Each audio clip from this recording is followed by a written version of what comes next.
আমি অমিত আছি তোমাদের সঙ্গে, আর তোমরা শুনছো ভৌতিক কথা। কিছু অনুভূতি এমন যা তোমাদেরও হতে পারে। ঘটনা স্ক্রিপ্টিংয়ে রয়েছে নেহা।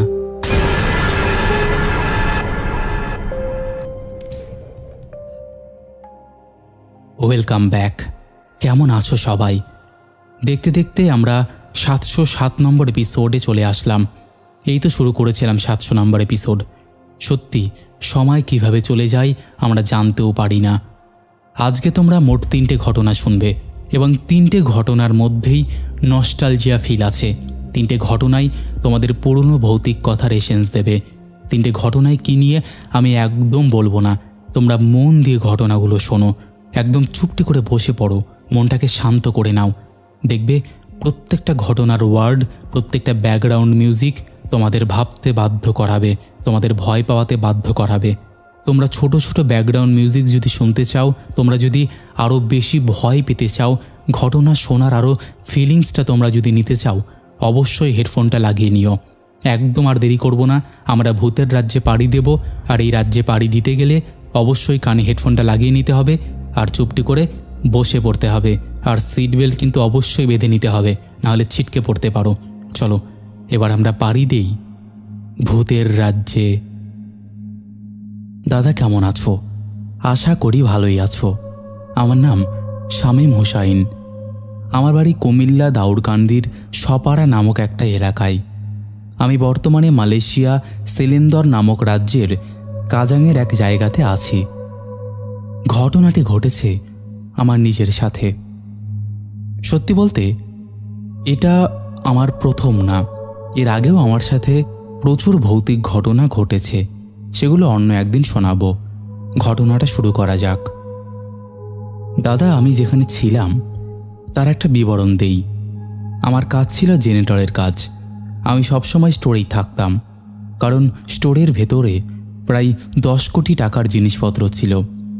সেগুলো আমি দেখে রাখতাম, আর আমি একাই সেই কাজটি করতাম।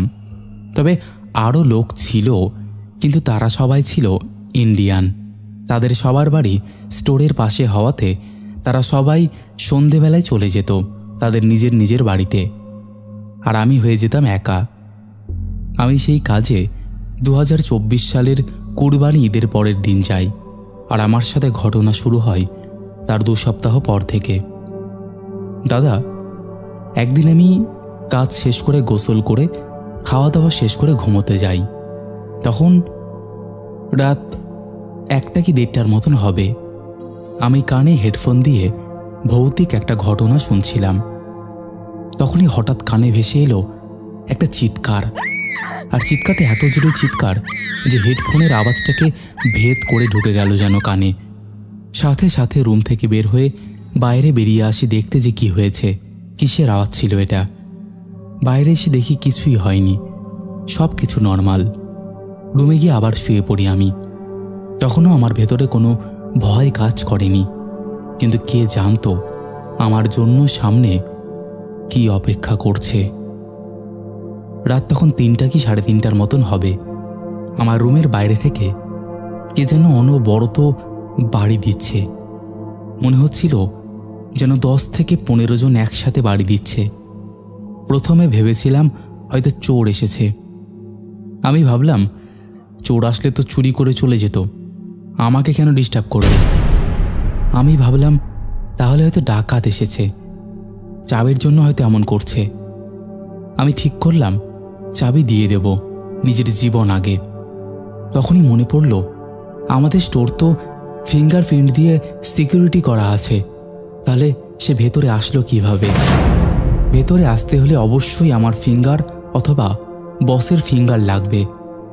এখনও মনের ভেতর ভয়টা আসেনি। তারপর আমি আমার জীবনের সবচেয়ে বড় ভুলটা করি। আমি মনের অজান্তেই দরজাটা খুলে ফেলি। খুলে দেখতে পাই কেউ বাইরে নেই। এবার মনের ভেতর একটা চাপা ভয় ঢুকে গেল। যেহেতু আগেও এরকম পরিস্থিতিতে পড়েছি, তাই আরও বেশি ভয় লাগতে শুরু করলো। আমি মাদ্রাসাতে পড়াশোনা করার কারণে অনেক কিছুই জানতাম, তাই কিছু আমল করে ঘুমানোর চেষ্টা করলাম। কিন্তু ঘুম আসছিল না।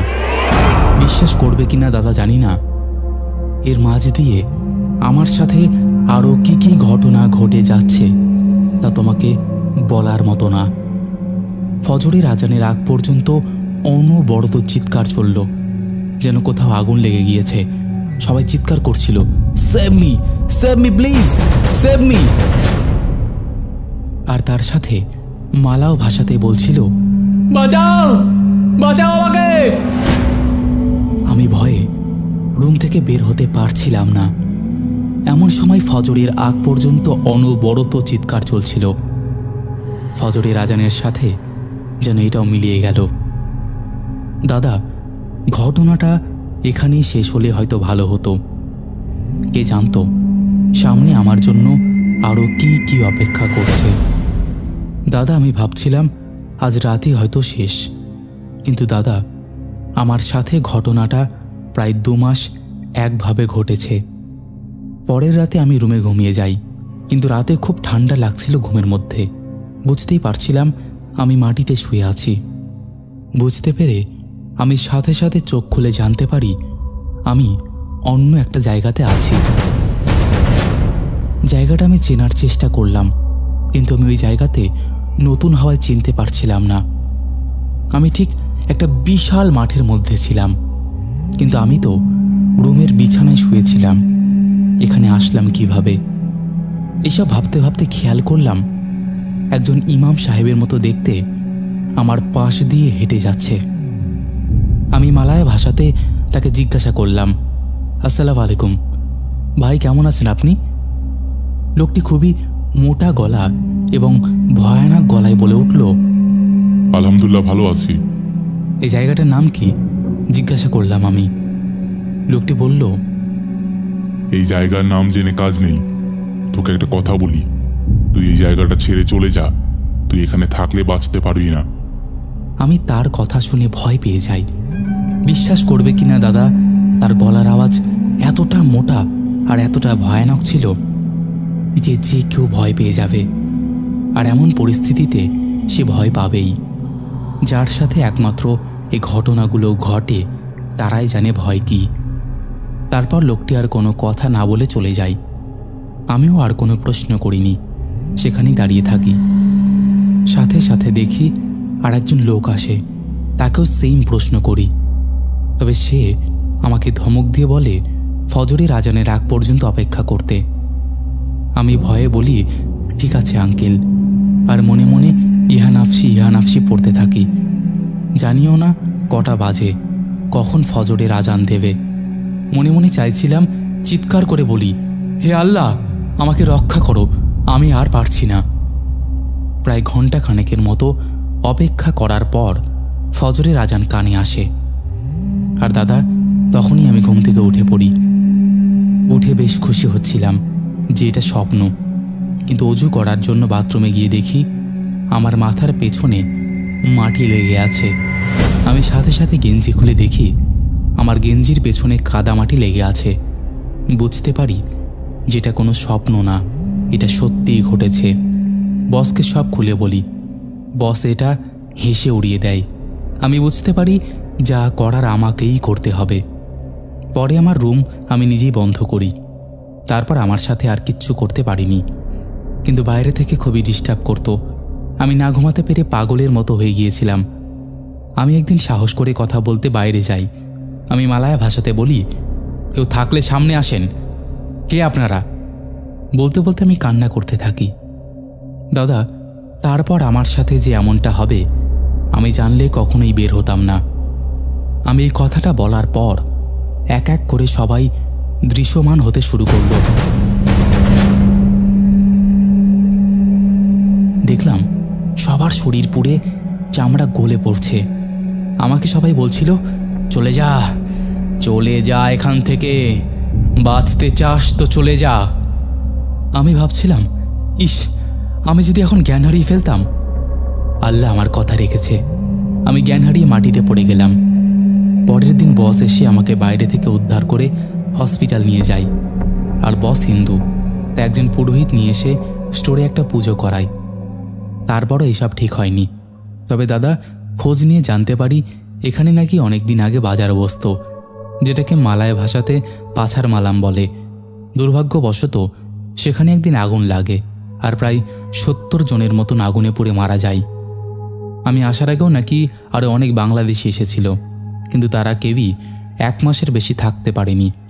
আমি একমাত্র যে কিনা 2 মাস ছিলাম ওই জায়গাতে। তো দাদা, জানি না ঘটনাটা কার কেমন লাগবে, সবশেষে একটাই কথা বলবো, ঘটনা একমাত্র যার সাথে ঘটে সেই জানে ভয় কী জিনিস। আর ঘটনাটা একদম সত্য। দাদা, আমার জন্য দোয়া করবেন। আমি এই কাজটা সেরে অন্য কাজ করছি। আমার কাছে আরও অনেক ঘটনা আছে, সময় করে সেগুলো পাঠিয়ে দেব। আমার মনের অজান্তেই বানান ভুল করে থাকলে ক্ষমা সুন্দর দৃষ্টিতে দেখবেন। কষ্ট হলেও একটু লিখে পাঠিয়ে দিলাম। সবার সাথে শেয়ার করলে খুশি হব। আর যদি ঘটনাটা শেয়ার করো, আমাকে প্লিজ কত নম্বর এপিসোডে দেবে একটু জানিয়ে দিও। বন্ধুরা, এই ছিল জিনের ঘটনা বলবো না ভৌতিক ঘটনা বলবো ঠিক বুঝতে পারলাম না। তাকে রাত্রিবেলা কোথায় নিয়ে গিয়েছিল, সে কোথায় ছিল, কেন তার গায়ে মাটি লেগে থাকলো, আর সেটা যদি স্বপ্নই হয় তাহলে পরের দিন তার জামা কাপড়ে কাদামাটি কী করে লাগলো। সত্যি এই পৃথিবীতে কোথায় কি ঘটে চলেছে আমরা কেউ বলতে পারবো না। এটার কোনো ব্যাখ্যা কেউ কি খুঁজে পেলে বা কেউ কি জানো, তাহলে অবশ্যই কমেন্ট করে জানিও। আর কেমন লাগলো সেটাও কমেন্ট করে জানিও। লাইক না করে থাকলে অবশ্যই লাইক শেয়ার করে দিও। চলো আর কথা বাড়াবো না, তবে পরের ঘটনায় যাওয়ার আগে একটা কথা আমি বলতে চাই। ভৌতিক কথা কোনো রকম অন্ধবিশ্বাস, কোনো রকম কুসংস্কার বা কোনো রকম নেগেটিভিটিকে প্রচার করে না। ভৌতিক কথার কাজ শুধুমাত্র মানুষের জীবনে ঘটে যাওয়া ঘটনা সবার সামনে তুলে ধরা, নচেত আর কোনো উদ্দেশ্য নেই। তাই যারা বিশ্বাস করছো না তারা এগুলোকে এন্টারটেইন হিসেবেই নিয়ে নাও। চলো আর কথা বাড়াচ্ছি না, এবার আমরা শুরু করছি পরের ঘটনা। হ্যালো অমিতদা, আশা করি ভালো আছো। আমি এর আগেও একটা ঘটনা শেয়ার করেছিলাম, আর সেটা তুমি পড়েও শুনিয়েছিলে। আজ আরও একটা ঘটনা লিখতে চলেছি, যেটা আমার ও আমার চাচাতো ভাইয়ের সাথে ঘটেছে। তো ঘটনাটা শুরু করছি। 4 বছর আগের কথা, 2021 সালের শীতকাল চলছিল তখন। আমাদের গ্রামের পাশেই একটা গরু ছাগল বিক্রির হাট ছিল।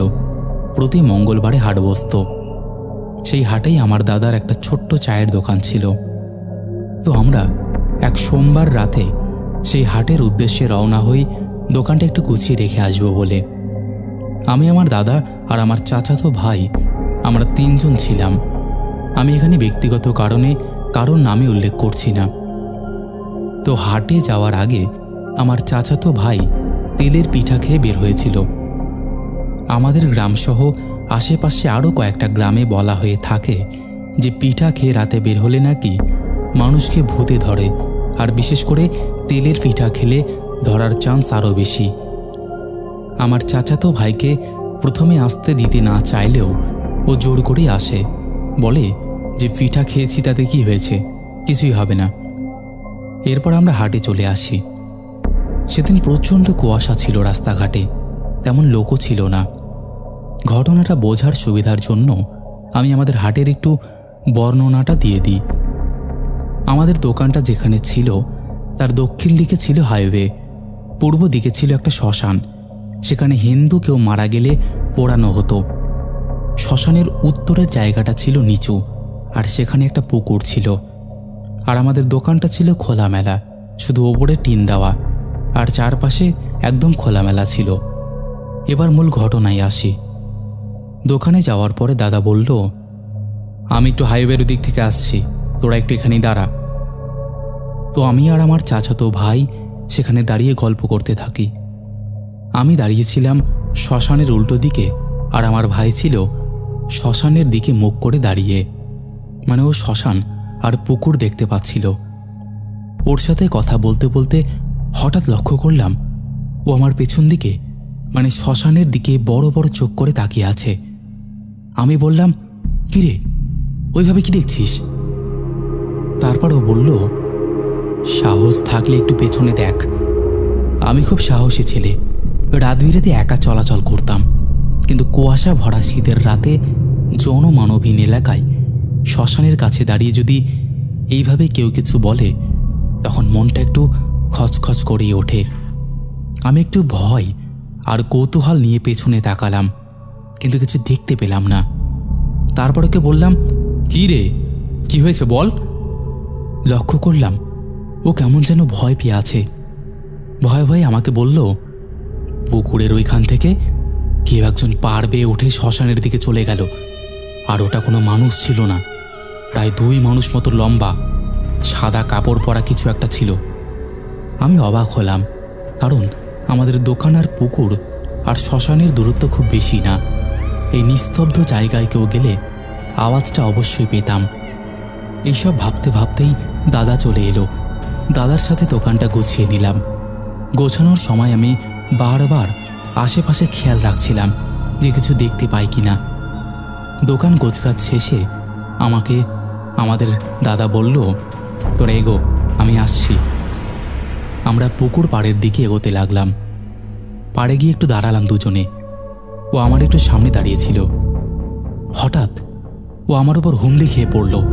তারপর বেশ উত্তেজিত হয়ে আমাকে বলল, তাড়াতাড়ি চল এখান থেকে। আমি ওকে নিয়ে এগিয়ে চললাম বাড়ির পথে।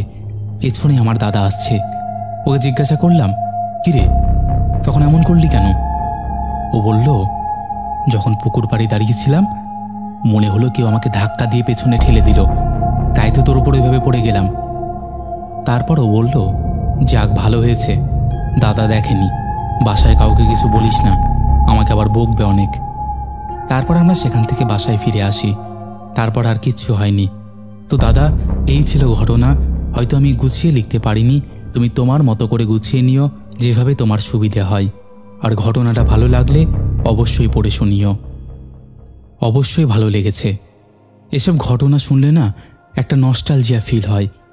সত্যি কথা বলতে এমন ঘটনা তো আমার পার্সোনালি দারুণ লাগে, কারণ এইসব ঘটনা আমরা ঠাকুমা দাদুদের কাছ থেকে শুনতাম। এরকম ঘটনা আমি আমার জেঠুর মুখে অনেক শুনেছি। তাই এমন ঘটনা শুনলে আর সেটা যদি একটু ইউনিক হয়, তাহলে তো আমি 100% আগে শোনানোর চেষ্টা করি। তাই এমন টাইপের ঘটনা যদি কারোর জানা থাকে বা আরও যদি অন্যরকম ভৌতিক ঘটনা জানা থাকে, তাহলে অবশ্যই তোমরা আমাদের এই পরিবারে শেয়ার করতে পারো। তোমরা এখানে একবার ঘটনা শেয়ার করেই দেখো, তোমাদের দারুণ লাগতে চলেছে। তাই জন্যই বলবো, তোমরা যারা এখনও এই পরিবারে ঘটনা শেয়ার করোনি, একবার শেয়ার করেই দেখো। এখানে সবাইকে আপন ভাবা হয়। এখানে তাদের ফ্যামিলি মেম্বারের সাথে ফ্যামিলি মেম্বারের মতনই ট্রিট করা হয়। যাই হোক, আশা করছি তোমাদের ভালোই লাগবে। চলো আর কথা বাড়াবো না, এবার আমরা শুরু করে দেব পরের ঘটনা। হ্যালো অমিতদা, হ্যালো ভৌতিক কথার সকল সদস্যরা। আমি নেহা চক্রবর্তী, নৈহাটি উত্তর 24 পরগনা থেকে বলছি। আজকে আমি বহুদিন পরে আমার সংগ্রহ করা কিছু ঘটনা তোমার সাথে শেয়ার করতে চলে এলাম। আশা করি সবাই খুব ভালো আছো। যে এরকম বৃষ্টি পড়ছে, সে বৃষ্টিতে সবাই খুব সাবধানে থেকো। আর যারা পাহাড়ি অঞ্চলে থাকো, তাদের কথা আলাদা করে কিছু বলার মতো নেই। পাহাড়ের বৃষ্টি অতীব মনোরম পরিবেশ তৈরি করে। যাই হোক, আর বেশি কথা না বাড়িয়ে আমি আমার ঘটনা শুরু করছি। ভৌতিক কথার অনেক সদস্যরাই হয়তো জানে যে আমি পেশায় একজন গৃহশিক্ষিকা। আমার অনেক স্টুডেন্টদের মধ্যে উল্লেখযোগ্য এক স্টুডেন্টের, যার মায়ের সাথে আমার খুব ভালো একটা সম্পর্ক আছে, আমার সেই ছোট্ট স্টুডেন্টের নাম এখানে মেনশন করছি। ওর নাম অঙ্কুশ পাল। ওর মা অর্থাৎ বৌদির সাথে আমার বেশ সুন্দর একটা সম্পর্ক তৈরি হয়ে গেছে। তো আমরা বিভিন্ন বিষয়ে প্রতিদিনই টুকটাক আলোচনা করি। এই তো গত পরশু দিনকে বৌদির সাথে ছোটোখাটো কিছু আলাপ বিবেচনা করতে গিয়ে একটা ছোট্ট আলোচনা ওঠে। সেটা হলো ভৌতিক আলোচনা। যথারীতি আমি আগ্রহের সাথে বললাম, বৌদি, ঘটনাগুলো বলো তাহলে শুনি। বৌদি বলতে আরম্ভ করলো। তাই জন্য আমি বাকি ঘটনাটা বৌদির ভাষাতেই ব্যক্ত করলাম। ঘটনাটা আমার বাবাকে কেন্দ্র করে। তখন আমরা একদম ছোট ছোট। দুপুরবেলা ভাত খেতে বসে যখন আমরা ভাত খেতে চাই না, তখন আমাদের মা আমাকে আর আমার দাদাদের এই ঘটনাগুলো বলতো। ঘটনাটা সোদপুরের এমন এলাকাকে কেন্দ্র করে, যে এলাকাটা বর্তমানে জনবহুল এলাকা। বিশেষ কিছু কারণের জন্য আমি এলাকার নাম বা জায়গার নাম উল্লেখ করতে পারলাম না। আমার বাবার পেশা ভীষণ ইন্টারেস্টিং। মিষ্টির দোকানে যে সমস্ত হাঁড়ি মিষ্টি দেওয়া হয়, সে সমস্ত হাঁড়ি আমাদের বাড়িতেই তৈরি হয়। আমার বাবা সে সমস্ত হাঁড়ি ভ্যানে সাজিয়ে বেলুড়, দক্ষিণেশ্বর সহ বিভিন্ন জায়গাতে সাপ্লাই করেন নিজে গিয়ে। বাবার সে সময় ফিরতে অনেক দেরি হতো। বাবা ভ্যান স্ট্যান্ডে ভ্যানটি রেখে হেঁটে হেঁটে বাড়ি ফিরতেন। বাবা জানতেন যে একটা গলি আছে, সেই গলির মধ্যে উল্টোপাল্টা ঘটনা ঘটে, কিন্তু আমার বাবা ওই রাস্তা দিয়ে যাতায়াত করতে বেশি পছন্দ করতেন। আসলে আমার বাবা ভীষণ সাহসী মানুষ, তাই তাকে কোনো ভয়ই কাবু করতে পারত না। এমনই একদিন বাবা বাড়ি ফিরছিলেন। তখন অনেক রাত। বাবার কাছে বিড়ি সবসময় থাকতো। বাবা আপন মনে হেঁটে আসছিল। হঠাৎ করেই বাবা দেখেন দুটো পা, যার পরস্পরের দূরত্ব প্রায় 30 মিটার হবে, শটান দাঁড়িয়ে রয়েছে। ওপরের দিকে তাকাতেই বাবা দেখে যে মুখ দেখা যাচ্ছে না, কিন্তু সাদা ধুতি আর পৈতে দেখা যাচ্ছে। তখন স্পষ্টই বাবা বুঝলেন এ ব্রহ্মদৈত্য ছাড়া আর অন্য কিচ্ছু না। কিন্তু এখন বাবা কি করবে? পিছু হাঁটার কোনো জায়গা নেই। যদি কোনো ক্ষতি করে, আর এগোনোর পথ তো বন্ধ।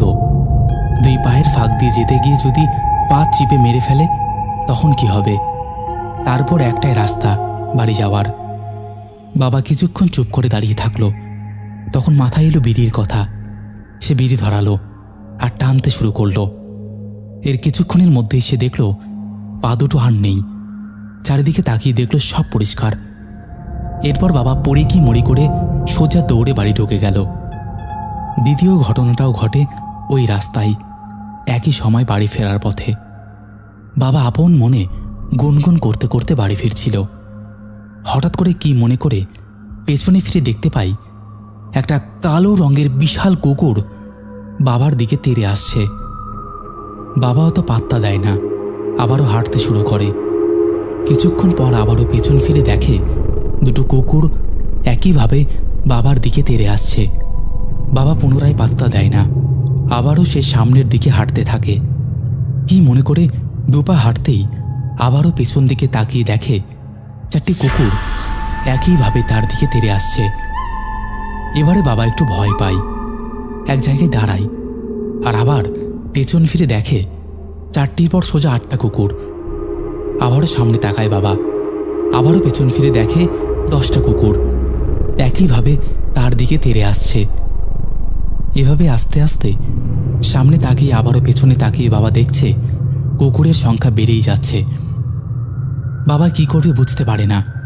আমাদের বাড়িতে সবাই কৃষ্ণ ঠাকুরের ভক্ত। বাবা জোরে জোরে কৃষ্ণ মন্ত্র পাঠ করতে লাগলো এবং সামনের দিকে এগোতে থাকে। গলির মুখ থেকে বেরিয়ে সব আগের মতোই শান্ত হয়ে যায়। এছাড়া ওই এলাকা নিয়ে আরও অনেক ঘটনা আছে।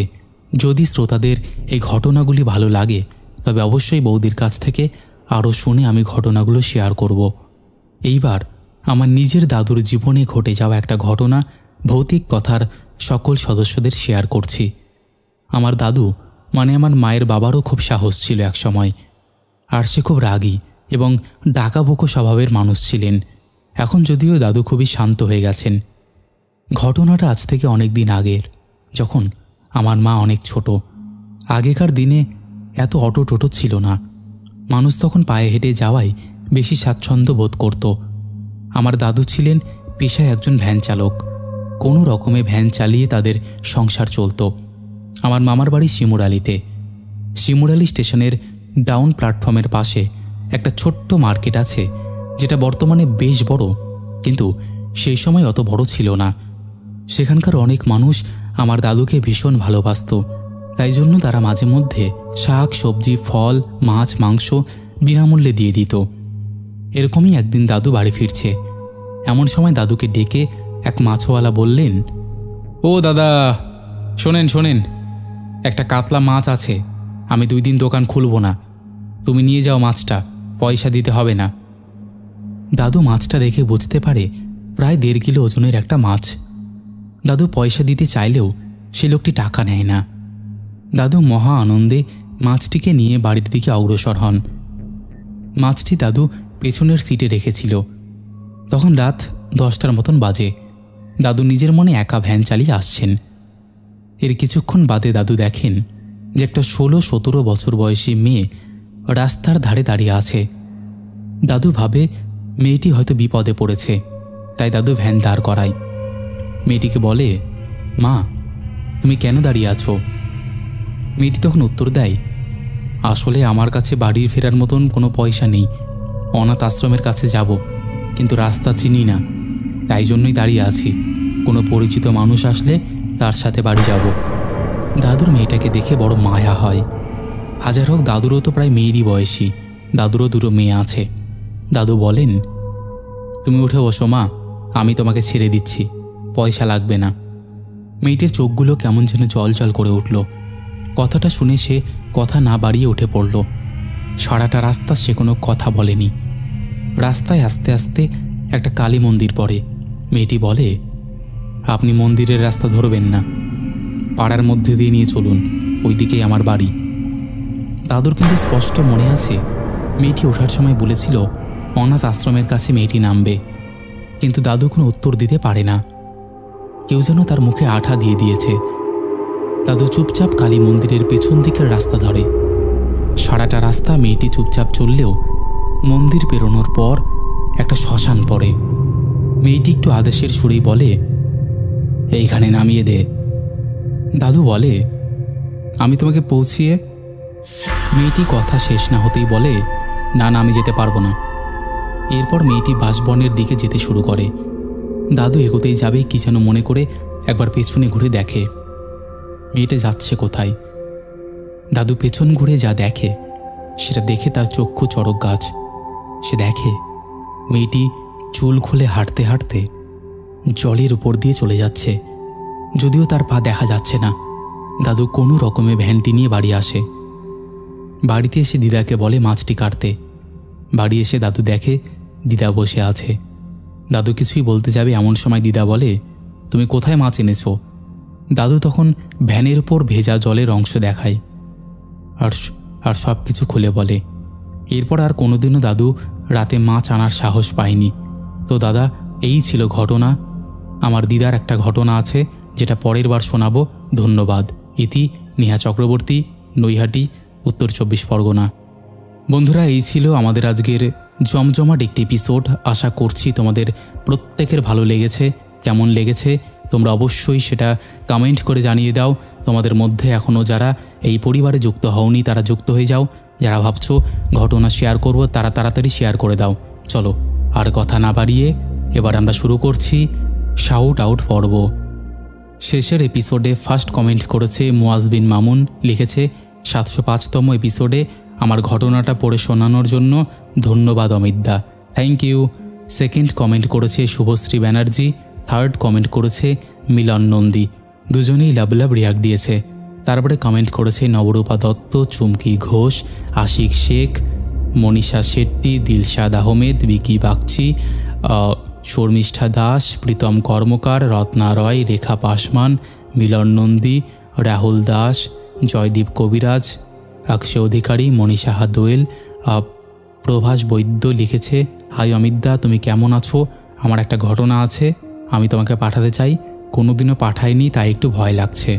একদম ভয়ের কিছু নেই গো, তুমি জাস্ট পাঠিয়ে একবার দেখো।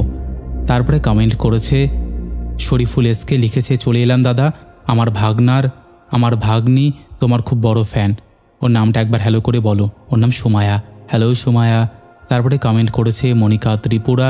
লিখেছে, খুব ভালো লাগে তোমার ভৌতিক ঘটনা শুনতে, অপেক্ষায় থাকি কখন তোমার ঘটনা আসবে। একদম দিদি। তারপরে কমেন্ট করেছে জয়শ্রী গুপ্তা। লিখেছে, ওয়াও, আজ ঘটনাটা খুব ভয়ের হবে, থাম্বনেল দেখেই বোঝা যাচ্ছে। একদম। তারপরে কমেন্ট করেছে আকাশ দাস ব্লগস, মলাই চক্রবর্তী, শিবম, মাম্পি দেবনাথ, সুব্রত মণ্ডল, নন্দিনী রয়, অমিতা ঠাকুর, সোনাম দাস, গীতা গোস্বামী, রাহুল বর্মন, এমডি সমীর, রৌনক দত্ত, অর্পণ ভদ্র, রিমি রয়, সমী বিশ্বাস, বনি বৈদ্য। লিখেছে, দাদা আমি আপনার গল্প না শুনলে আমার ঘুম হয় না, আর আপনার কণ্ঠে জাদু আছে যেটা আমাকে বাস্তবের মতো অনুভূতি দেয়। আশা করছি আমাদের পরিবার খুব বড় হবে। লাভ ইউ অমিত দা ভাই, থ্যাংক ইউ গো। তারপরে কমেন্ট করেছে পুতুল, স্নেহা হালদার, সঞ্জু মণ্ডল, বাপন চক্রবর্তী, স্বপ্না বাজাল, সঞ্জীব ঘোষ, শ্রেয়া বারিক। লিখেছে, একবার আমার নামটা হ্যালো করে বলো। আমার নাম শ্রেয়া দাস। হ্যালো শ্রেয়া। সঞ্জীব ঘোষ লিখেছে, আমার নামটা একবার হ্যালো করে বলবে, অনুরোধ করছি। হ্যালো সঞ্জীব ঘোষ। তারপরে কমেন্ট করেছে Papri Dola, Shivangi Pal, Biswajit Roy, Joy Banik, Madhumita Sau, Sakib Khan, Lakshman Sardar, MD Mon, Amit Mallick, Sudipta Banerjee, Queen Gaming, Sandip four, Deepika Das লিখেছে, দাদা আজ ব্যস্ততার কারণে কমেন্ট করতে লেট হয়ে গেল, কিন্তু ভৌতিক কথার জন্য সবসময় আমার ভালোবাসা রইল, থ্যাংক ইউ। তারপরে কমেন্ট করেছে অর্পণ ভদ্র, শঙ্কর চক্রবর্তী, সুমন মান্ডি, প্রতনু ব্যানার্জি, পূর্ণিমা দাস, মামনি, লাবণী পাত্র লিখেছে, হাই অমিতদা, আমি তোমার স্টোরি রোজ শুনি, বাট কোনোদিনও কমেন্ট করা হয় না, আজ করলাম। তোমার স্টোরি না শুনলে আমার দুই মেয়ে কখনো ঘুমায় না। থ্যাংক ইউ লাবণীদি। বন্ধুরা, তোমরাও এরকম কমেন্ট করার চেষ্টা করো, আর আমাদের এই পরিবারটাকে আরও বড় করার চেষ্টা করো। তোমরা বেশি বেশি করে কমেন্ট করো, যাতে আমাদের এই পরিবার আরও লোকের মাঝে ছড়িয়ে পড়তে পারে। যাই হোক, আমি একদম কথা বাড়াবো না। আশা করছি তোমাদের আজকের এই এপিসোডটা ভালো লেগেছে। কেমন লেগেছে তোমরা জানিয়ে দিও। আজকের মতন এখানেই শেষ করছি। আবার দেখা হবে নতুন কোনো ঘটনা নিয়ে।